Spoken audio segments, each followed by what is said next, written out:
ಹೆಚ್ಚಿಸಿಕೊಳ್ಳುವವನು ಕರ್ತನಲ್ಲಿ ಹೆಚ್ಚಿಸಿಕೊಳ್ಳಲೆಂಬುದಾಗಿ. ಅದಕ್ಕಾಗಿ ನಾವು ಕರ್ತನನ್ನ ಹೆಚ್ಚಾಗಿ ತಿಳಿದುಕೊಂಡಿರುವುದರಿಂದ ನಾವು ಗರ್ವ ಪಡಬೇಕೆ ಹೊರತು ನಾವು ನಮಗೆ ಕೊಟ್ಟಿರುವಂತಹ ತಲಾಂತು ವಿಷಯದಲ್ಲಿ ನಾವು ಗರ್ವ ಪಡಬಾರದು. ನಮಗಿರುವಂತಹ ದುಡ್ಡಿನ ವಿಷಯದಲ್ಲಿ ನಾವು ಗರ್ವ ಪಡಬಾರದು. ನಾನು 3 ಅಂತಸ್ತು ಮನೆ ಕಟ್ಟಿದ್ದೇನೆ ಗರ್ವ ಪಡಬಾರದು. ನನ್ನ ಮನೆ ಮುಂದೆ 3 ಕಾರ್ ನಿಂತಿದೆ ಅಂತ ಗರ್ವ ಪಡಬಾರದು. ನಾವು ಯಾವುದಕ್ಕೆ ಗರ್ವ ಪಡಬೇಕಂತೆ? ಯೇಸು ಕ್ರಿಸ್ತನನ್ನು ಅರಿತುಕೊಂಡಿರುವುದರಿಂದ ನಾವೇನು ಮಾಡಬೇಕು? ಗರ್ವ ಪಡಬೇಕು, ಹೆಚ್ಚಳ ಪಡಬೇಕು, ನಾವು ಹೆಚ್ಚಿಸಿಕೊಳ್ಳುವಂತವರಾಗಿರಬೇಕು. ನಿಜವಾಗಿಯೂ ಯೇಸು ಕ್ರಿಸ್ತನನ್ನು ಯಾರು ತಿಳಿದುಕೊಂಡಿದ್ದಾರೋ ಅವರು ಶ್ರೀಮಂತರು. ಯೇಸು ಕ್ರಿಸ್ತನನ್ನು ತಿಳಿದುಕೊಳ್ಳದಿರುವವರು ಎಲ್ಲರೂ ಕೂಡ ಏನಾಗಿದ್ದಾರೆ? ಬಡವರಾಗಿದ್ದಾರೆ.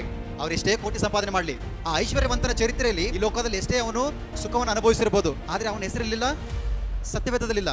ಒಬ್ಬ ಭಿಕ್ಷುಕಗಾರ ರೋಡಲ್ಲಿ ಬಿದ್ದು ಒದ್ದಾಡ್ತಿರುವಂತವನು, ಮೈಯೆಲ್ಲ ಹುಣ್ಣಾಗಿ ನಾಯಿಗಳು ಬಂದು ನೆಕ್ಕುವಂತ ವ್ಯಕ್ತಿ, ಅಂತ ವ್ಯಕ್ತಿ ಹೆಸರು ಏನಾಗಿದೆ? ಅಲ್ಲಿ ಸತ್ಯವೇದದಲ್ಲಿ ಬರಲ್ಪಟ್ಟಿದೆ. ಹಲ್ಲೆಲೂಯಾ.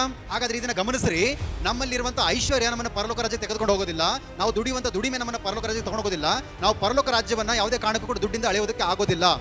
ಪರಲೋಕ ರಾಜ್ಯ ಇಷ್ಟು ದುಡ್ಡಿಗೆ ಸಿಕ್ತಂದ್ರ ಪ್ರತಿಯೊಬ್ಬರದು ಸಂಪಾದನೆ ಮಾಡ್ತಿದ್ರೇನು? ಹಲ್ಲೆಲೂಯಾ.